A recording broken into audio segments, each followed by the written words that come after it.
भय को न मारा जा सकता है, न जीता जा सकता है, केवल समझा जा सकता है। और केवल समझ ही रूपांतरण लाती है, बाकी कुछ नहीं। अगर तुम अपने भय को जीतने की कोशिश करोगे तो यह दबा रहेगा, तुम्हारे भीतर गहरे में चला जाएगा।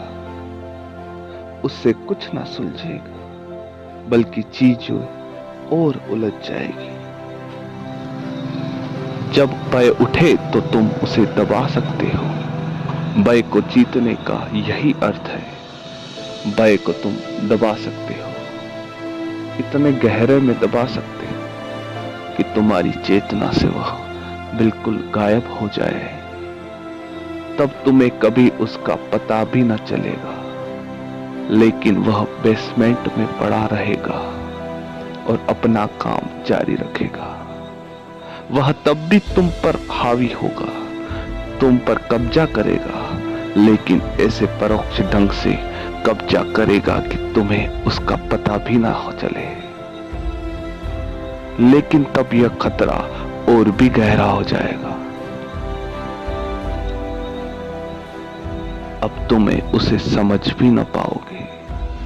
तो भय को जीतना नहीं है, न ही उसे मारना है। भय को तुम मार नहीं सकते, क्योंकि उसमें एक प्रकार की ऊर्जा है, और कोई भी ऊर्जा कभी नष्ट नहीं की जा सकती। तुमने कभी देखा भय को सामने? तुमने कभी देखा भय के सामने? तुम में एकदम से बड़ी ऊर्जा आ जाती है, ठीक जैसे क्रोध के समय आ जाती है। वे दोनों एक ही ऊर्जा के दो आयाम हैं। क्रोध आक्रामक है और भय अनाक्रामक है। भय है क्रोध की नेगेटिव अवस्था और क्रोध है भय की पॉजिटिव अवस्था।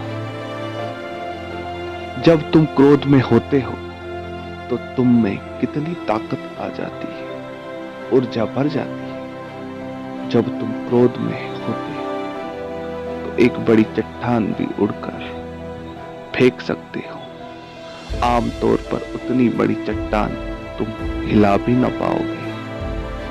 क्रोध के समय तुम 3-4 गुना ज्यादा शक्तिशाली हो जाते हो। उस समय तुम ऐसी कई चीजें कर सकते हो जो क्रोध के बिना संभव न हो पाएगा।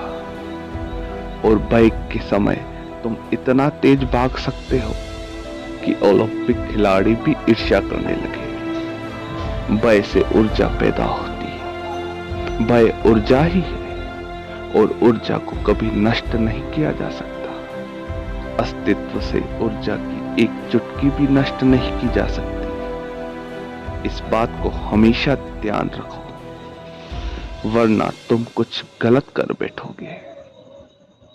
तुम किसी भी चीज को नष्ट नहीं कर सकते, केवल उसका रूप बदल सकते हो।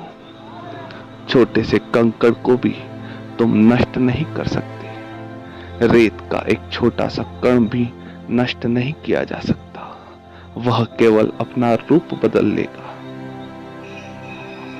पानी की एक बूंद को भी तुम नष्ट ना कर पाओगे। हो सकता है तुम उसे बर्फ बना दो या भाप बना दो, लेकिन वह मौजूद रहेगी। कहीं ना कहीं वह रहेगी। इस अस्तित्व से बाहर तो जा नहीं सकती। भय को भी तुम नष्ट नहीं कर सकते, और युगों युगों से यही किया गया है। लोग भय को नष्ट करने की, क्रोध को, काम को, लोभ को और ऐसी कितनी ही चीजों को नष्ट करने की कोशिश करते रहे। पूरी दुनिया इसी तरह कोशिश करती रही है, और परिणाम क्या हुआ? मनुष्य उथल पुथल हो गया। कुछ भी नष्ट नहीं हो पाया, सब कुछ वैसा ही तो है, बस चीजें उलझ गई। कुछ भी नष्ट करने की जरूरत नहीं, क्योंकि पहली बात, कुछ भी नष्ट किया ही नहीं जा सकता, तो फिर करना ही क्यों? भय को तुम्हें समझना है। भय क्या है, कैसे उठता है, कहां से आता है, उसका संदेश क्या है। बिना किसी पक्षपात के उसमें जागो, तभी तुम समझ पाओगे। अगर तुम्हारी पहले से ही धारणा बनी हुई है कि भय गलत है, कि भय नहीं होना चाहिए, मुझे भयभीत नहीं होना चाहिए, तब तुम उसमें जाग ना पाओगे। भय का आमना सामना तुम कैसे कर सकते हो? अगर तुमने पहले से ही निर्णय ले लिया है कि भय तुम्हारा दुश्मन है, तो उसकी आंखों में तुम कैसे जाग सकते हो? दुश्मन की आंखों में कोई नहीं देखता। अगर तुम सोचते हो कि यह गलत चीज है, तो तुम उससे बचकर निकलना चाहोगे, उसकी उपेक्षा करना चाहोगे। पहले सारे पूर्वाग्रह, सारी धारणाएं, पूरी निंदा को छोड़ो। भय एक तथ्य है, उसका सामना करना है, उसको समझना है, और केवल समझ के द्वार ही उसे रूपांतरित किया जा सकता है।